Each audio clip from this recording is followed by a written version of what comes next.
Week 8, Sunday night edition of the PFF Forecast. We're coming to you live here after a brilliant, inspiring performance. Inspirational. Yeah, by Cooper Rush and the Dallas Cowboys, and a less than inspiring performance by Kirk Cousins and the Minnesota Vikings at home. We're going to talk a little bit about all the craziness that was Week 8. We'll take a look at where we think the power rankings should be in the NFL so far, and then we're going to get to Week 9. Guess the line. It's going to be a lot of fun. Let's rock.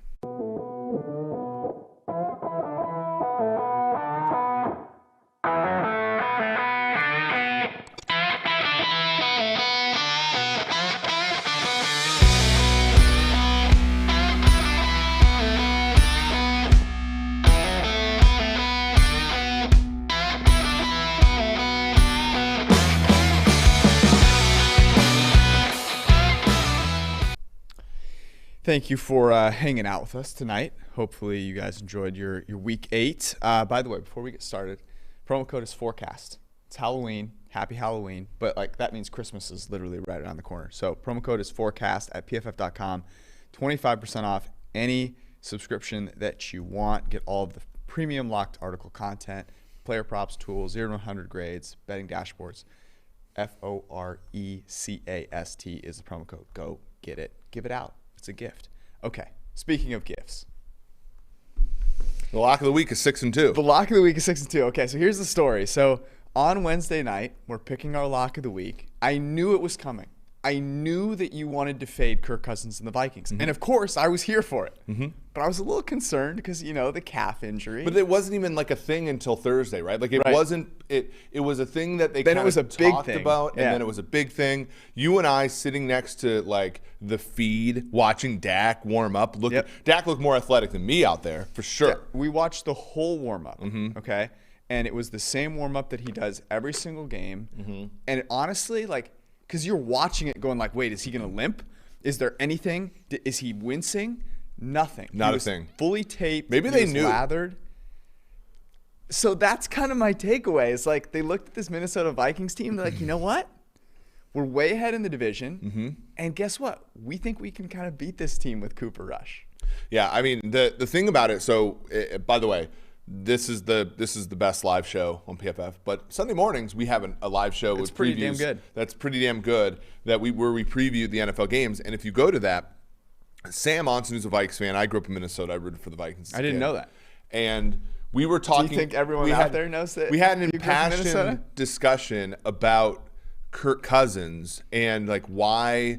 Because we showed our PFF grades, and Kirk had the third highest grade in the NFL coming into the week, and yet. There was always something. There was always wanting more, right? There was always this idea of, and I talked about this going into the game, into our discussion on Wednesday, which is only 3 quarterbacks in the NFL, Jacoby Brissett, Ben Roethlisberger, Andy Dalton, have lower average depths of targets in the first 3 quarters of games on early downs, and people are always well. What does that mean? All this stuff. It's the Vikings play these close games by design, right? They play these close games by design. You watch these, and it was maddening to watch. If you were a Vikings fan tonight, I'm sorry, it must have been extremely excruciating knowing, right? Adam Thielen's on your team. Justin Jefferson's on your team. Tyler Conklin is actually a fairly good tight end. Nice can get down the field. Slip there. And you're throwing the ball to C.J. Ham. C.J. Ham basically led your team tonight. I have to look. Did he lead them in targets tonight? C.J. Ham. I mean, there's he had 3. There's a very easy way to encapsulate Kirk Cousins' evening. He had 5.4 yards per attempt, which is an absolute nightmare. Yeah. 4.3 was his average depth of target. There were only 2 quarterbacks in the entire league with a lower average depth of target this week. Mike White. Okay. Now, Mike White won the game, but let's not pretend that Mike White is the greatest thing since sliced bread. And Jameis Winston, who barely had 10 attempts. So basically, Kirk Cousins threw the ball shorter than anyone else with Adam Thielen and with Justin Jefferson. You mentioned the tight ends there. When I watched this game, you know what I took away from it was the Vikings were leading in that game. And they played like they were up by 14 because they were beating Cooper Rush by 7. They played like they were up 21 because they were beating Cooper Rush by 7, right? They never played the game like they needed to score any more points and ultimately ended up losing the game despite winning the turnover battle handily, despite getting handed a bunch of penalties on that. That's the thing. This game, the Vikings should have won this game if they had a coherent offensive strategy. So my question to you is this.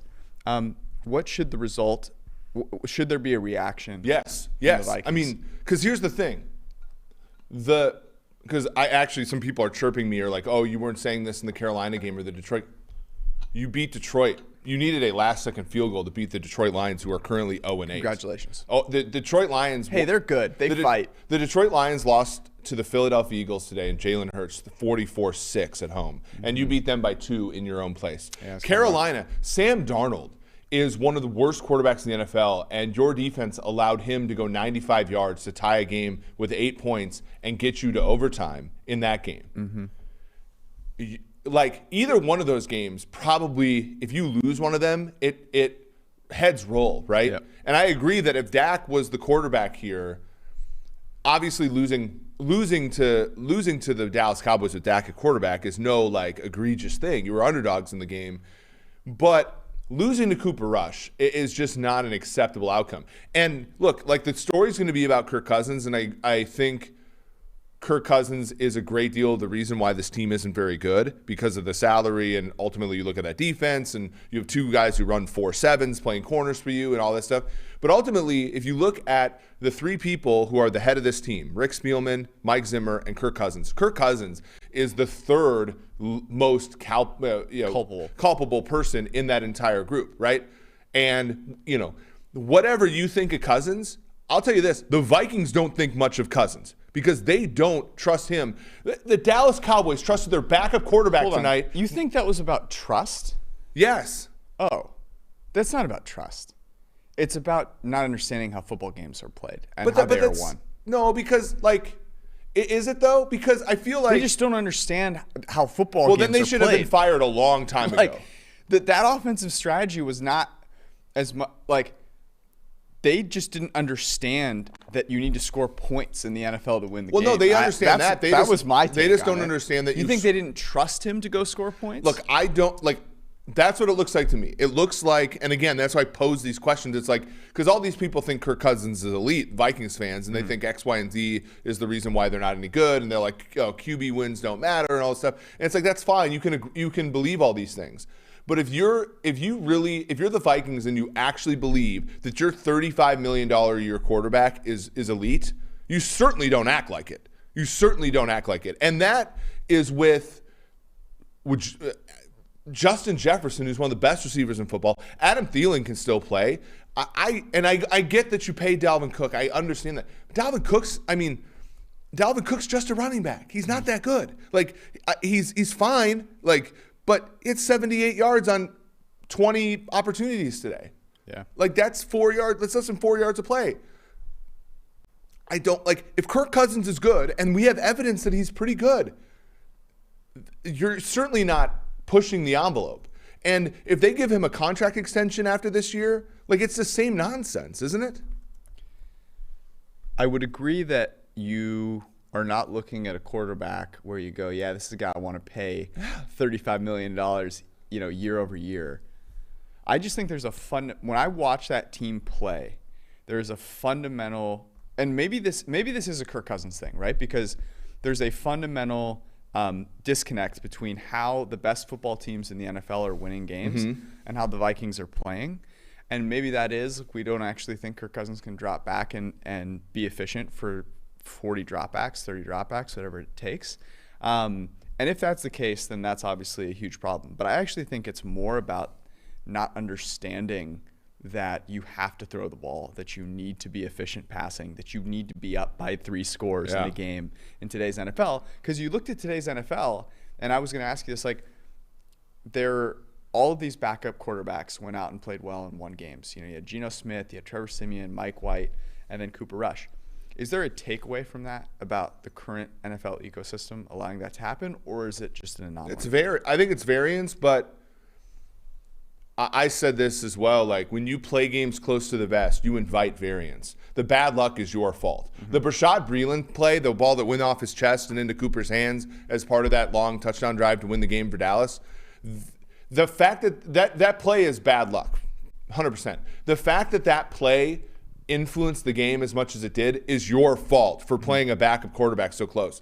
When I look at Tampa versus New Orleans, like we were joking with Trevor Sikkema, who's a Bucs fan. We were watching the game with him, and he's like, "Oh, Brady's going to punt it here." It's like, because they want to keep this game kind of like, and it was a joke, of course. Yeah, but you're saying that Brady was like not excited enough to score with 7 minutes left. There's something to it, though, right? There's something to, like, when you allow bad teams to stick around. Right? And Denver almost had this with Heineke too. They fumbled on the last play. They only won the game by 7. They had, a couple chances to lose that game. But even think about Arizona. It wasn't a backup quarterback for the Packers, but it was a backup everything else. Yeah. And Arizona allowed Green Bay to hang around in that game. And then, AJ Green doesn't turn the controller on, and the ball gets picked off by Rasul Douglas. Like, when you allow bad teams to hang around, you invite variance. And that's why I've been as big of a Rams disbeliever as I can be, but I'll say this: winning by multiple scores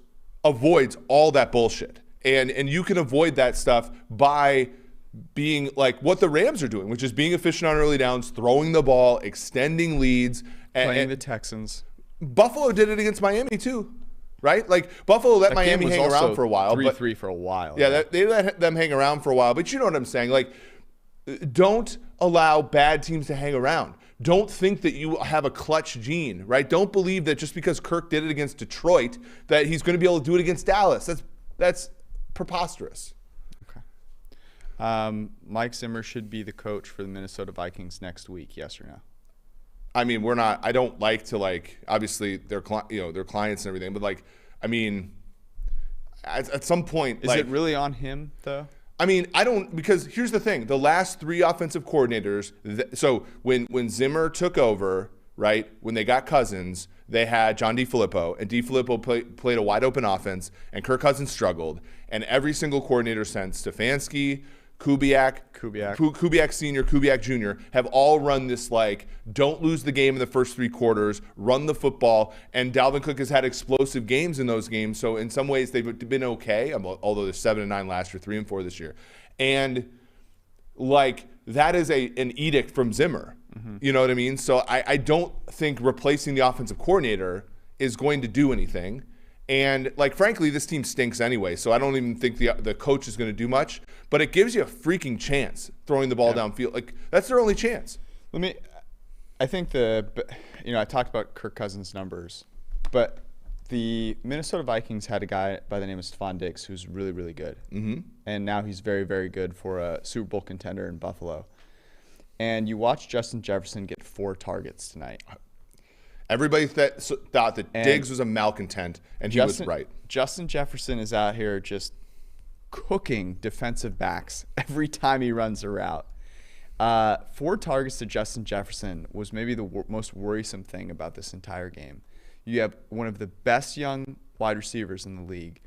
You're not going to be able to retain talent at that position, period. And that needs to change. Okay. Other big takeaways from this weekend, and I'll go ahead and give one. We didn't talk since the Packers won on Thursday night, but the NFC is really, really good. Obviously, a bunch of 1-2 loss teams right at the top. The Packers winning without any receivers in Arizona, I thought was incredibly impressive, and we may have been, I think, sleeping on the Packers a little bit. A team that was really good last year. Now I'm worried about Jair Alexander. Obviously, losing cornerback 1, 2, or 3 in the NFL is a big deal. But beating a team like the Cardinals at home, so short-staffed, to me, I think was the biggest statement that was made. And now you look at the top teams in the NFL. You've got Tampa there. They lose to Trevor Siemian. You've got Buffalo there. Absolutely. I think Arizona, you go, okay, maybe there was a little bit of, flash in the pan. They're probably still really strong. Green Bay, to me, is in that top tier. And I think that top tier is obviously one that includes a bunch of teams because of how much parity there's been. But when I start trying to put, the top teams in the NFL together, I almost feel like there's 5. Like, maybe we try and order these, but I've got like Tampa Bay, Buffalo, Green Bay, Los Angeles, and then Arizona. And, that's 4 NFC, 1 AFC team. But I think that win by Green Bay was incredibly impressive. Yeah, I agree. And I think that ultimately when you look at trying to handicap these things, we can say all we want about X, Y, and Z, right? And like everything else is mutable though, right? Like you look at, say, like Tampa Bay has a bunch of injuries in the secondary and they can get caught by variance. I said this on the show. This was the first time Tampa was ever favored in New Orleans, and they, of course, lose. Buffalo played a shitty game today and ultimately won. I think a lot of that is coaching, but Josh Allen didn't look the greatest. Arizona's the same, where I think they're good, but like if something's off a little bit. Rodgers didn't play great on Thursday night, and I think, but when you look. He didn't play great, but it's like, you got to give the guy some credit for what he was dealing with. No, he's gutsy as hell, and he deserves. And like, look, everybody was talking about how much would Rodgers be committed to this season and all this stuff. And week 1, they look like crap. He looks pretty committed to the season this year. And like, I'll say this, like, the cavalry's coming for them, right? They got Adams coming back. They got Bakhtiari coming back. Yep. Those are the most valuable wide receiver and left tackle in football last year. They have Zadarius Smith coming back, possibly. They have Jair Alexander coming back. Hopefully. And they have, and I'll say this, they have a great head coach. That head coach is 33-7 in the first 40 games of his career. At some point, it's got to be the fact that they are whatever and 0 without Devontae Adams in his tenure as head coach is a humongous feather in his cap.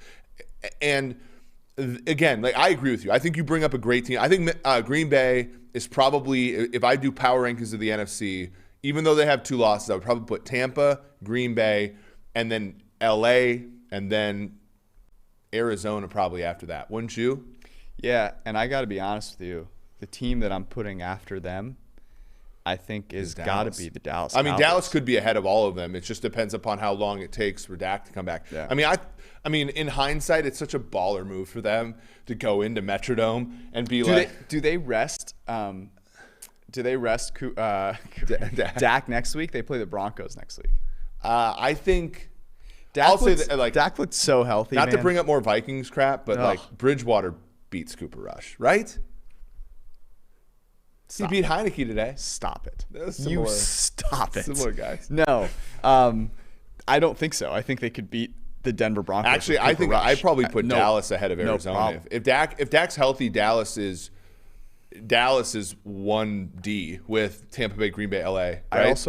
This needs to be said. If you are looking at the MVP race right now, Brady losing to Trevor Siemian is a not good look for him, even though he put up 4 touchdowns. Yeah, he played well. He had a couple of turnovers. He did not play well, but yeah, you're right.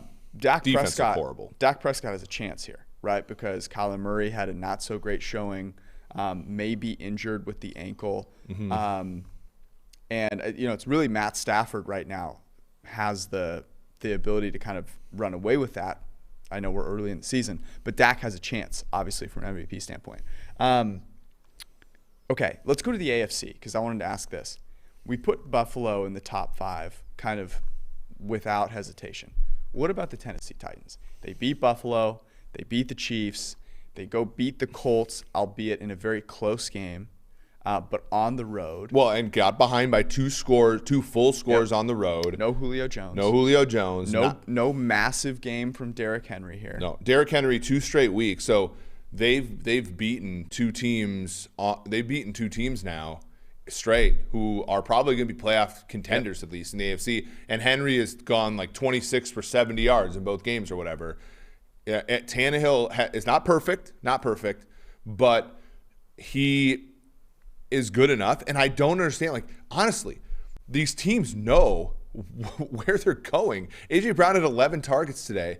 And every single time it's like he's dropping back to throw, and it's 3rd and long. And they know they're going to him. 10 catches, 155, and a touchdown. The Chipotle fully through the system and back out. Like, Tannehill, I think. So let's power rank. We have to start giving him some respect. Let's power rank the AFC now. Okay, so here's the group that I'm trying to sort out: Buffalo, Baltimore, Tennessee, Kansas City. I got to see them put a game together before we even have that conversation. So to me, it's those three. Can we? So here's the interesting: the Jets have beaten the Titans and the Bengals, to a team that's 6-2 and a team that's 5-3, and the Bengals have blown up Baltimore.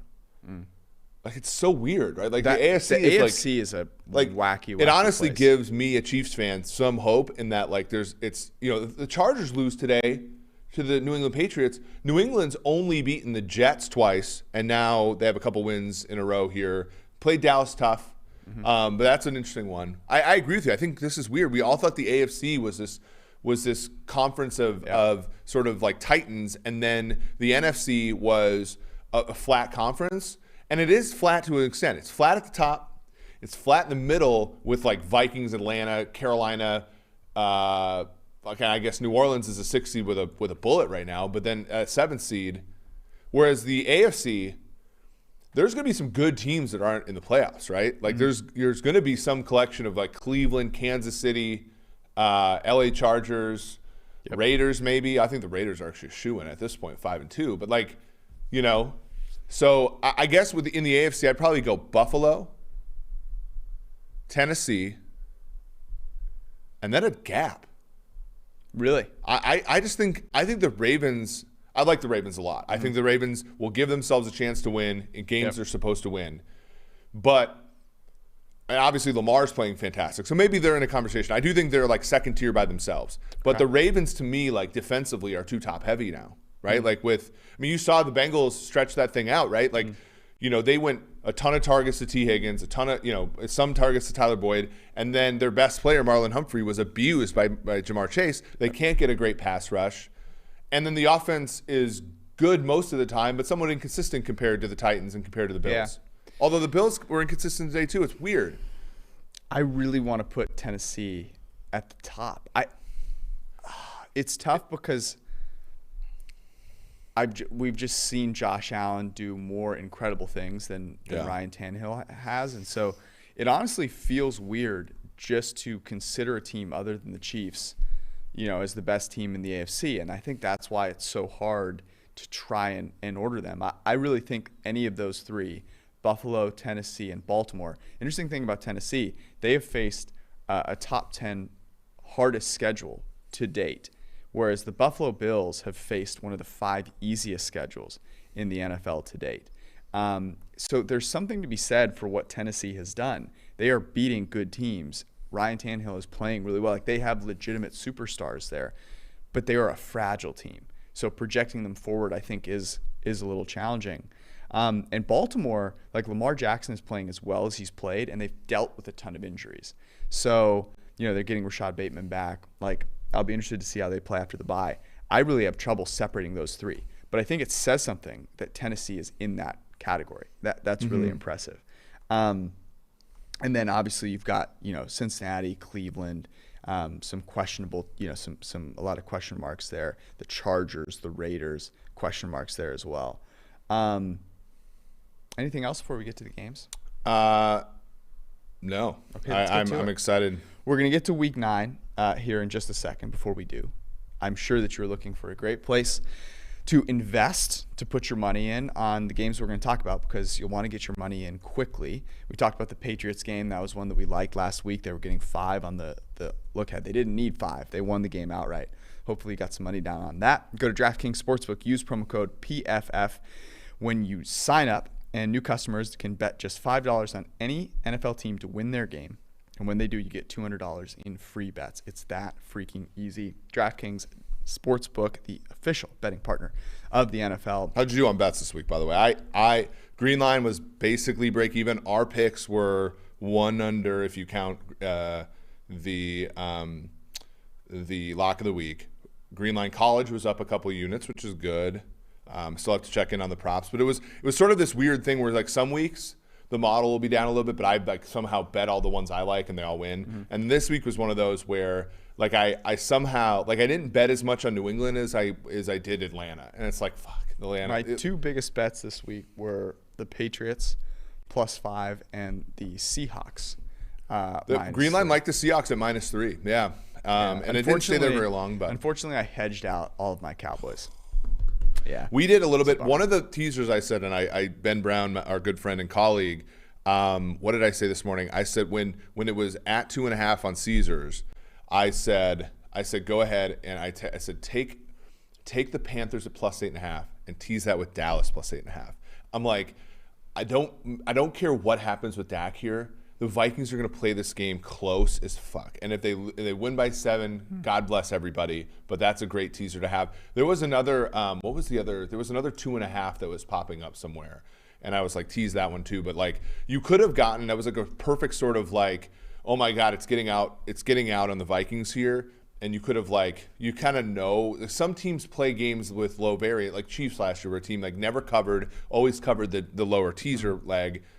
I think there are teams that we could talk about that are kind of like that. The Bengals at -2.5 screwed up our written teaser as they could not, win outright against Mike White. We might need to take the teasers off because other than that, I thought we identified some really good games last week. Yeah. So see how this goes. Remember, at DraftKings, you must be 21 or older, New Jersey, Indiana, Pennsylvania only. New customers are the ones that are eligible. Minimum $5 deposit, $1 wager required. One per customer. Restrictions apply. See DraftKings.com/sportsbook for details. If you have a gambling problem, call 1-800-GAMBLER or in Indiana, I guess that's not even on here. So we're on to week 9. Let's start here with Thursday night. Thursday night, we get Jets, Mike White, and the Colts in Indianapolis. What did you have this at? Oh, man. I had it at Indy -9.5. Okay. I had Indy -10.5. No love for Mike White here. I think you're right. Let me look at Pinnacle. It is 10.5. 10.5. Okay. Now it's even. I was looking at Monday night instead. It's even. Total on the game 46. 46 seems high, man. Yeah. Like maybe they saw Mike White and they got excited. Like, how? So I have to take ownership of this. Yeah. I thought. I talked about this on the show this morning. The younger LaFleur, I thought was more of the problem than Zach Wilson. Zach Wilson, by the way, nowhere to be found on the broadcast copy of that game. While Mike White was dicing up the Bengals. Holy shit! And not a good look. But they ran some good, and it was the same stuff that they always do. Like if you looked at the Jets today, and again, you didn't want to look directly at it, but like when you looked at the Jets today, Michael Carter, 3rd-round pick out of North Carolina, 14 targets, 9 catches, 95 yards.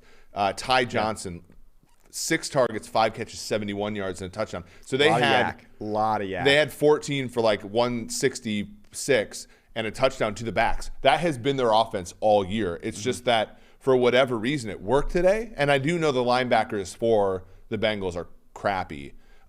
No Corey Davis today, by the way. So like you go into that game and you're thinking, and this is what the markets thought because it closed at 12, opened at 8.5. That's how we got the teaser, by the way. So we got great closing line value on the teaser.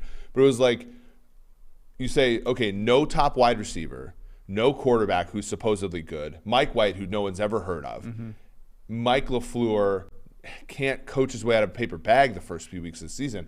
And I got to say, I take an L so far on the Zach Wilson thing because you and Tony Romo. Yeah, well, good company. Yeah, exactly. But yeah, so I don't know. Like 46 does seem low, right? Like both of these teams seem to like I feel like they're going to play patty cake in this game, and this game's going to go under.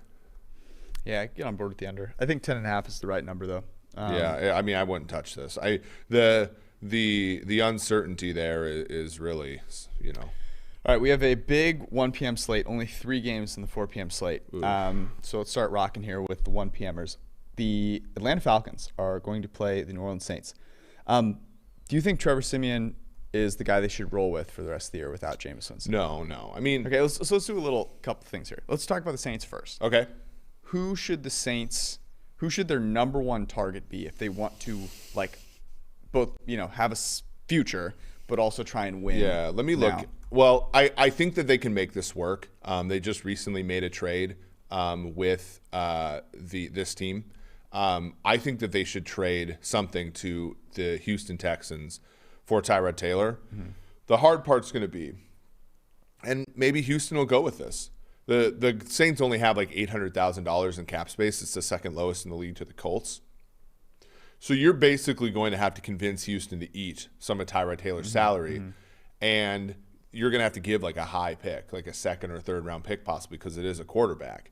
But don't you think Tyrod Taylor could totally take this offense to being okay? Like, the defense is good. Like, so they do some really cool things with Tyrod and Alvin Kamara. Yeah, the thing with the Saints is like they don't have as much depth as they normally have on defense, but their first string defense is really freaking good. Marcus Williams is great. Marshall Lattimore is great. The linebacker Demario Davis is great, and then up front they have some hosses up there, and that was enough.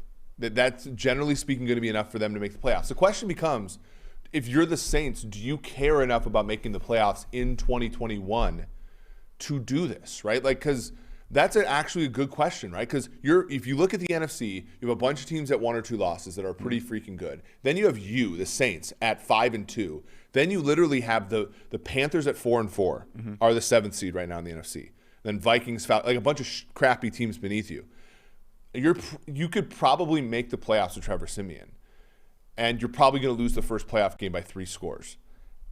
And what do you think? Because no matter who you get at quarterback, unless maybe it's like an upper tier guy, but you don't have the cap space for this. Like, I think you're just screwed anyway, right? Don't you agree? I do think they're going to try and make the playoffs this year. And they're going to be screwed until they get another great quarterback. I mean, like, that's just how the NFL works. They were going to be screwed with Jameis there anyway. Yeah. So, I mean, look, Drew Brees has grown some really nice hair sitting on the sidelines. I don't know if his arm has regrown. Like, I don't know if Roman does hair and the arm as well. Like, that would be what I would ask Drew Brees. He would be a nice option. Do you think Tyrod Taylor is a better quarterback than Cam Newton? No. Okay. Because I agree with you, and I think Cam Newton should be the person they target. Okay, and I know that this is prorated, but basically Cam's going to have to accept the kind of deal he got from the Patriots last year. Would he want to do it? Would he want to stick it to Carolina in that division? I don't think Cam at this point, he's said he's not doing things for money, right. And if you say that, you've got to kind of stick with it.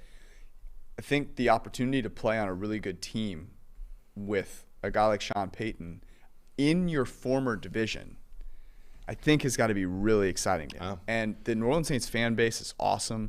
Like, that would be the number one person that I would target, especially because of the creative things that we've seen New Orleans do.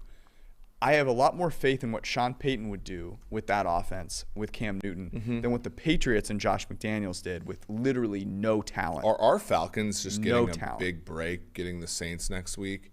Like, this is going to be the worst. They're going to lose. Yeah, they're going to lose. But here's the Saints' next schedule. They're home to Falcons, at Titans, at Eagles, home to Bills, home to Cowboys. Yeah, I'm just letting you know right now, Sean Payton's going to come out of that with a winning record ATS. I think so. I'm just telling you.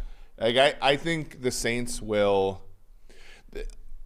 I can't believe the Titans are going to lose to the Saints with Trevor Siemian at home, and we're all going to be like, "What the hell happened to the Titans?" And we're going to forget the fact that they're like a high variance team, and if you stop Henry, it's sort of like Tannehill can have those kind of games. Let me give you a couple more, and obviously there need to be some interesting salary cap stuff. Geno Smith, who has looked decent. You're not going to need him anymore when Russell Wilson comes back. Andy Dalton is out there.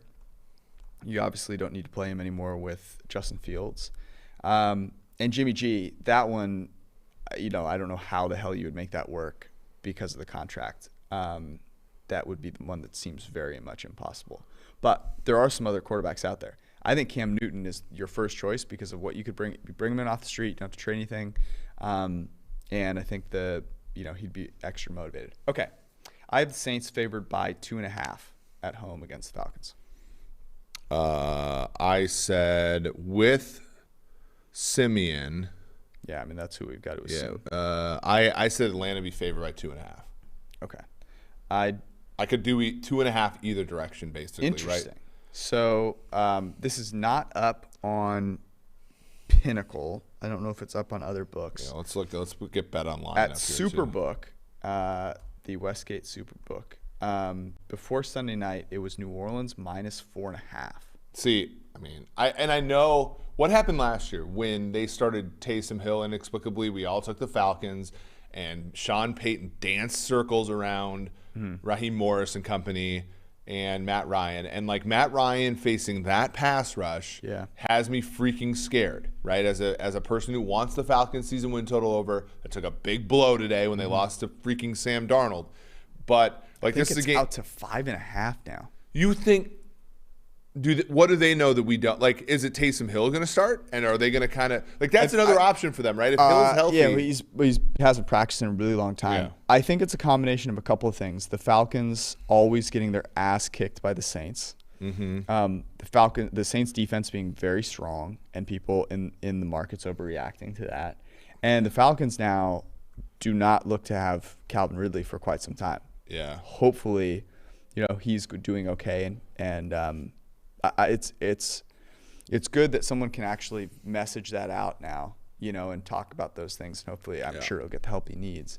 But I think good for him. Plays into it as well. Yeah, and good for him. I think it's. I think it's. I'm now reconsidering whether I would bet Atlanta. I don't think you want to touch this game. There's too much variance here. Okay. I mean, it's not like Cooper Rush is starting for New Orleans. That's fair. That's a very good point. All right, we move on. Next game we have is Broncos at Cowboys. I assumed that Dak would be back for this game. Here. What did you have it at? 6.5. Okay. I had Cowboys by 7.5. I think you're probably more right than me. Dallas looks like a juggernaut now. Holy buckets. I see pre-Sunday night, and this is assuming Dak as well, it was Dallas by 8. Do we like Denver here? No. Nope. Because of Theo, right? Theo's just going to be I don't like Denver anywhere unless it's against Taylor Heineke, who is completely terrible. He's garb, yeah. Yeah, I mean, the Cowboys with Dak Prescott are Can we revisit an incredible team. But we'll get there. Okay. Patriots-Panthers in Carolina. Where'd you have this one at? You said Carolina against New England. I had New England laying 2.5 in Carolina. Same. And this one should be up. Yes, it is 2.5. It is. It's really cheated towards really New juiced England. Though. It's basically New England -3. I think that's fair. Carolina's just not very good. Sam Darnold not very good. I also think Bill Belichick against Sam Darnold is a may God help you moment. Yeah. Have mercy on your soul. And the Patriots are a good team. I mean, they're opportunistic on defense, and they are solid on offense, right? Like that's kind of like a. They're definitely better than the Panthers. Yeah. I mean, the Panthers stink. So I think this is fair. The other thing is, man, like, here's a question I have because I know he's just a year and a few games in. Can Matt Rule coach at the NFL level? I mean, like, is the coaching matchup in this game abhorrent? The coaching matchup it swings definitively towards the New England Patriots. That's for sure. Like Joe Brady's fine, and I think like he's taken a step back this year. But like Sam Darnold is out here throwing hospital balls to like these guys. It's not good. The idea that Sam Darnold was going to be. He had a good half against Dallas even too. Like it was crazy that like for 3.5 games the guy was playing okay, and then it's just the wheels have come off, and he got a concussion. This is the biggest own of them all. Darnold got a concussion today, and they're just like, fuck it. If it's Philip Walker, Darnold, who gives a shit? Like that's a bigger indictment. That might be why it's 3 instead of 2.5. But yeah. I mean, I wouldn't lay a full 3 on the road with New England. Like I like New England in the spot they were in today, which is underdog. If you got 6 on Monday last week, congratulations because it closed 3.5, and then they won outright. It was perfect. But yeah. All right, next game we have Vikings at Ravens. Good one. I had Ravens favored by 5.5. Same here, exactly as you. And again, it's the market respects the Vikings despite everything.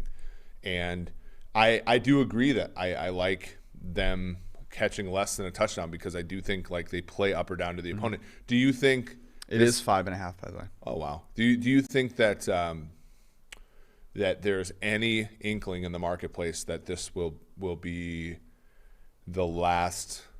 Do you think this is the last Zimmer game, or do you think they're going to wait? Because right now, the Vikings, if you look at their schedule, they almost have to get it out of the way because they have I don't think they're getting rid of Ravens on the road, Chargers on the road, Packers at home. That's 3-7 possibly. And then your Niners got it together. The Vikings go to Niners after that. That's looking ugly. Yeah, not great. And they were probably somebody messaged me and asked me if this is Dan Campbell's first win, December 5th, Vikings at Lions. Stop. Feels like it. No, I think this is an interesting one. I know it's the Ravens are coming off of a bye here, but it's too many points to it's too many points. I mean, if I had to bet one side of this, I'm going with the Vikings. I mean, them playing from behind is a totally different thing. They have to throw the ball a little bit more. All right, next one. This is one of the best, two of the best games. Somebody just brought this up, which would be really crazy. It's never going to happen, but with the salary cap, and this is why you want to give yourself some salary cap space. What if they traded Kirk to New Orleans? Who? Oh, the Vikings? Like that it won't happen because of salary cap space. But what I'm saying is this is maybe a reason why you should have cap space. It's like if a team's ready to just unload at a time like this, like you remember when Teddy got injured and the Eagles just unloaded Sam Bradford on the Vikings. But the Vikings had the space to incorporate it. Would the Broncos trade Teddy back to New Orleans? I don't think – yeah, well, Teddy's a good one too. Yeah. But I think New Orleans doesn't even have the space. They'd have to give up a premium draft pick for the other team to eat that kind of salary. Yeah. Browns Bengals. This is in Cincinnati, right down the road. This is going to be interesting. I mean, Browns fans travel well. I'm going to this game. I have tickets. That's exciting. Very exciting for you. Okay, what do you think the spread? I think I'm wrong here because I think I'm overrating Cleveland, but I have Cleveland laying 2.5 in Cincy. I think you are too. I have Bengals favored by 1.5. It's 2.5 per Pinnacle. And it's juiced towards the Bengals. This is interesting, man. I want to be a Bengals believer, and I think this is a little bit of a reaction to Baker Mayfield, being hurt. I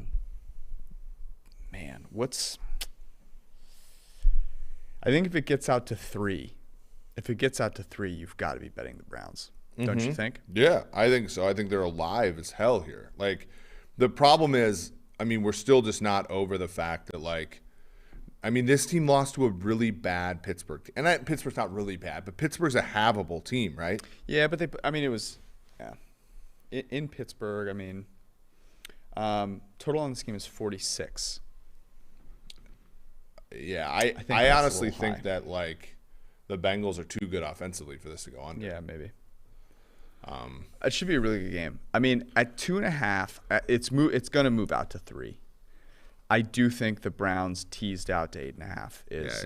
It's basically already 3, but yeah. Okay. So what if we did?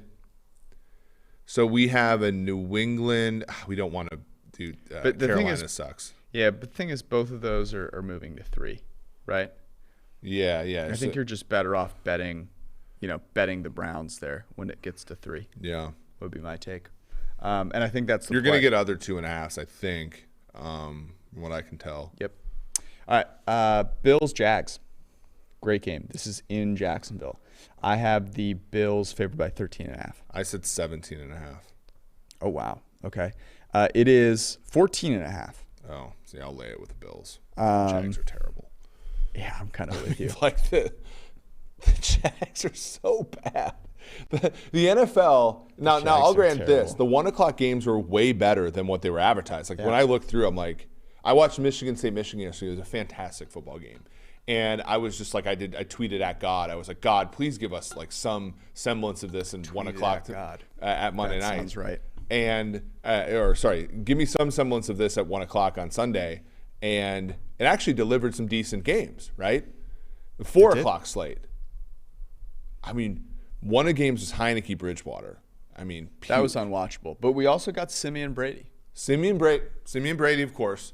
But then we got our Patriots. Our Patriots. That game kind of sucked too, but it was sucky in a way. But it was good because we had Patriots plus 5. Exactly. And then you had the abomination that was Seattle Jacksonville. Yeah, Good on Gino. 3-0 against the spread. Fantastic. So we want to lay it with so right now the only thing we've really liked. I consider I'd lay it with the Buffalo. only thing we've really liked is sorry, I'm not gonna swear. I've you've already broached smashed that right through that barrier. But New York Jets, I almost said New Jersey Jets. New York Jets at Indy under 46. Buffalo minus 14.5 at Jags. Those are the ones we like the most. Okay. So far. I like Browns +3. If it Okay, gets I like it. Let's take Cleveland +3. Out to that. Cleatson. That's a coaching mismatch. Cleatson, yeah. Texans, Dolphins. My God. I have the Dolphins favored by 7. I said Miami would be minus 6.5. Yeah, that's so bad. That just says so much about David Culley's team. Yeah, that Miami, that pumpkin at 1-7 is favored, or 1-6, maybe 1-7. It is Dolphins by 7. Yeah, I mean I can't bet on Houston at this point. Although they did backdoor the closing line. The closing line today. Yeah. Okay. Game went over. We've already talked about this too much. Yeah. Miami's painful, man. All right, last game of the 1 p.m. slate. Raiders at Giants. What did you have this at? I said Raiders minus 4.5 at Giants. Interesting. I have Raiders minus 2.5 in New York. So Raiders coming off of a bye. Giants on a short rest. Yes. Maybe that's that's a bad NFL thing, right? Mm-hmm. If you get like short rest against bye, and like they did this to Cleveland this week. Yeah, so it's kind of right in between. It's 3.5. It's 3 even money. So it's more like 2.5 then. Mm-hmm. So that's what you said. I mean, will you lay it with the Raiders? Yes. Giants stink. I think I would lay it with the What Raiders. happens tonight that changes this at all? If the Giants are pumpkins in Kansas City, which I gotta think that could happen, then this moves out to 3.5, right? So you take 3 or at least 3 even, like minus 110 on both sides, not 3 even money, but 3. Yeah. Like a juiced 3 at least. I think you got to take Vegas minus 3 in this one at NYG season. I'm with you. Even though I guessed it right on, I'm kind of on the number here, which I don't like.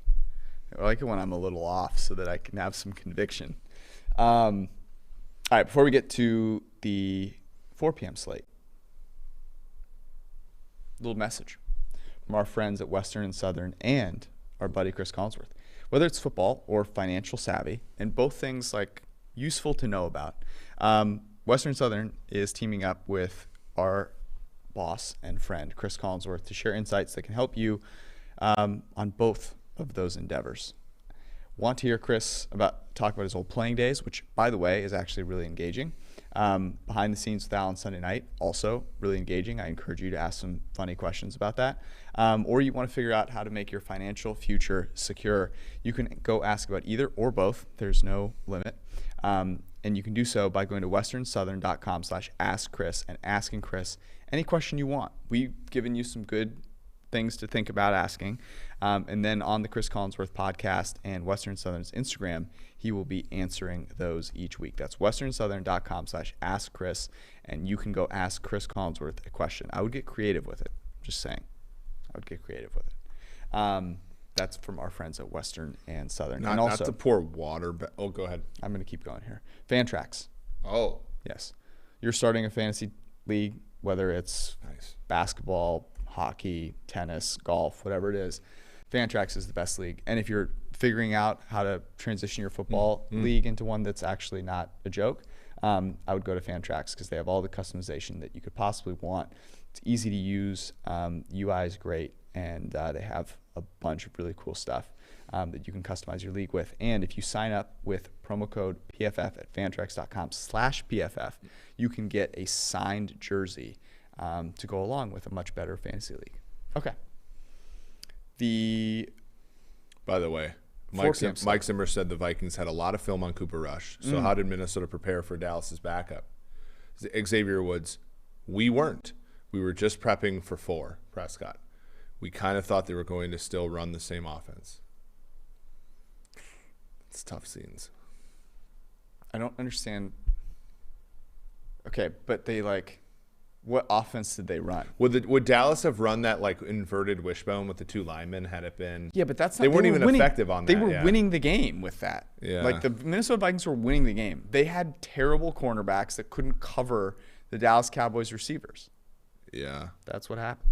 Tyron Smith went out of that game. Ty Nsekhe was playing left tackle. Donnell Hunter was out in the second half, to be fair to the Vikings. But yeah, you're right. I mean, the fact that their corners were so scared. We've already maxed out our we Vikings. maxed out. Sunday, 4 p.m. slate, 3 games. Chargers. George a little ornery tonight. Eagles.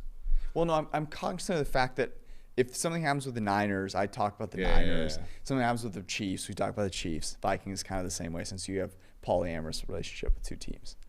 I just want to be aware of the great people that are out there watching. Polyamorous, good word. It is a good word. Good word. Chargers, Eagles. In Philadelphia. Chargers coming off a loss. Eagles coming off of what was a decisive win against the Detroit Lions. I have the Eagles. Detroit Lions, by the way. There's no defense there. There's no offense either. So I don't know what that makes the spelling. I have the Eagles getting 3 points at home. And this one I struggled with, and I have no idea if I'm right or I not. said 2.5 because I think, we in our research and development chat, right? We've had a couple people be like, "Hey, are you guys' power rankings on the Chargers wrong?" And I was like, "Well, you have to look and see they have a lot of noisy stuff in their wins, and they've obviously lost 2 games since against 2 bad teams, two okay teams, Baltimore and New England, and so I think the Chargers got destroyed by the Baltimore. Ravens, Yeah. and in this game they got basically handled by New England. So 2.5 to me doesn't seem all that bad. Yeah, it is. It is basically right in between. It is a heavily juiced 2.5, so it'll be 3.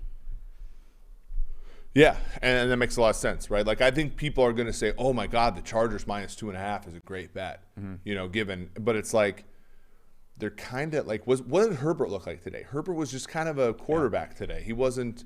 I don't think he was terrible, but he wasn't he wasn't this amazing MVP candidate everybody thought he was after 4 games. He's been kind of that way for 2 weeks now.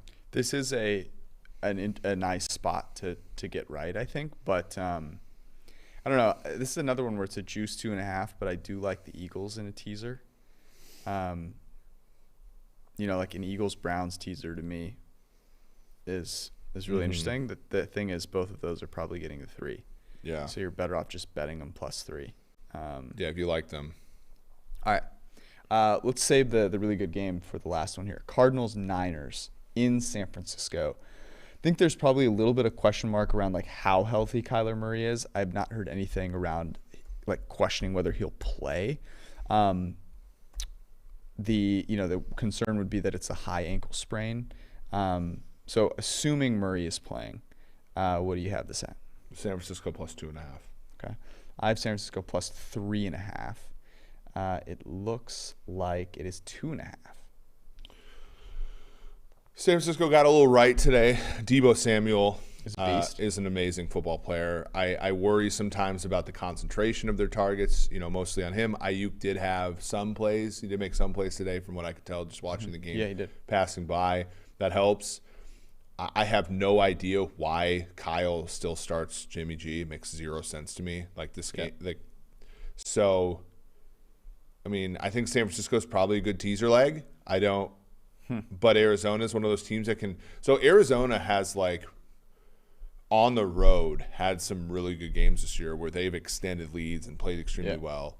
They're coming off of 10 days rest on this game. So that would be. I'm content not touching this game, actually. I will say this: if I knew more about Kyler Murray's health, I'm taking the Cardinals minus 2.5. Yeah. Jimmy G played really well today. Great. Had a couple of rushing scores. Great. I will take Kyler Murray with less than 3 points in this game. So, do you want to lay it with Arizona, or is there too much uncertainty here? Let's do a little more research. I want to go do my own research. I do want to find out if there's anything that we've seen about Murray. Kyler Murray. I mean, he walked off the field fine. I'm guessing that he will be fine. I'm also guessing that AJ Green won't play as much in this game. You'd have to think. Look, the Niners beat a not very good Chicago Bears team.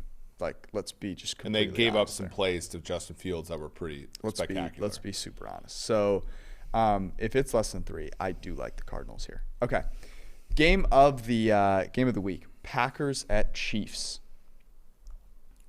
Okay. I have in my notes here that you could have made this Packers -2.5. You could have made this Chiefs -2.5, and I don't really see much of a difference. I sided with Chiefs -2.5. What did you have? I have KC -2.5. I saw this ahead of time. I was curious. -2.5. Yeah.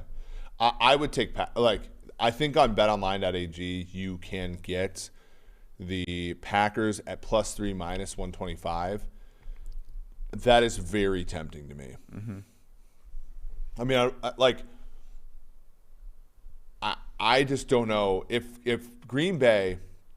So Green Bay is going to be off of 10 days rest. Kansas City is going to be off of just 6 days rest or whatever. And if Green Bay is healthy on offense, like, is Kansas City going to stop them? I love the Packers. I love the Packers as a teaser leg here. So you're gonna think about them in a teaser, okay? I don't hate that. I would just take them +3. I would take them +3, but it's -2.5. Yeah. Like, if you go +3, you're not allowed to say -110. It's -125. It's way more expensive. Right. But yeah, okay. Let's go 2.5 then in a teaser. Yeah, I like that. Yeah, and if it gets out to 3, man. I mean, 3 is a smash play. Yeah. I mean, I could see, like, I'd love to see the Chiefs extend on a team for once that's actually good, not like Washington or Philly, but, like, I just don't see it. I mean, they need to beat the Giants first. They need to beat the Giants. That's a really good point. Sunday Night Football is the I could have sworn that Green Bay Kansas City was Sunday Night Football. I would have bet money that Packers Chiefs. This is an interesting one. Like, I don't know. Aaron Rodgers he's not off to the MVP start that he had last year. No. But I do think there's a little bit of, I think people are sleeping on him a little bit. Just saying. I think this could be the, he really has an incredible game here with all of his weapons back. Hopefully, all of his weapons back. Sunday Night Football. Titans, Rams in Los Angeles. I had the Rams favored by 3. Yeah, I had 3.5. Oh my God, we are very wrong. Rams are favored by 6.5. Okay. I mean, we have to get involved here. Tennessee +6.5 is a play. I'm sorry. Like, that's nuts. I get it. I get that Tennessee is, like, because you talk about the Buffalo-Tennessee game, and I'm like, you wanted to put Tennessee ahead of Buffalo. Yeah. But if you ran that, like, Buffalo played fine in that Tennessee game. It was mostly fluky shit that Tennessee won. And I get that. I can understand being like, oh, there's a fluky win here, there's a fluky win there. But Tennessee's actually good. Like, this is absurd. And LA doesn't have great home field advantage. And Tennessee, like, runs the football on that Raheem Morris, Brandon Staley, Vic Fangio too high stuff. And, like, while that doesn't, they're not going to play the too high shell against Tennessee, but they're going to play like what Buffalo did. They're going to play like a condensed defense that they're not engineered for. Yep. That's like a styles make fight situation. That's going to keep this game close. Give me Tennessee. Yeah, it's absurd. Man, I'm trying to think about like what we got wrong here. I mean, I don't know if Julio will be back. It doesn't really change my opinion here a ton. Yeah, man. 6.5 is too many points. It's too many points. Like, the difference, Matt Stafford is probably going to be, an MVP favorite maybe by the time this week is over. But like Ryan Tannehill is playing really well. There's no like massive gap at quarterback by any stretch of the imagination. That's ridiculous. Okay, Monday Night Football, Bears Steelers in Pittsburgh. I have the Pittsburgh Steelers favored by 4.5 points. How about you? Pittsburgh minus 6.5. You nailed it. I am also wrong here. This is me hating on the Pittsburgh Steelers once again. Man.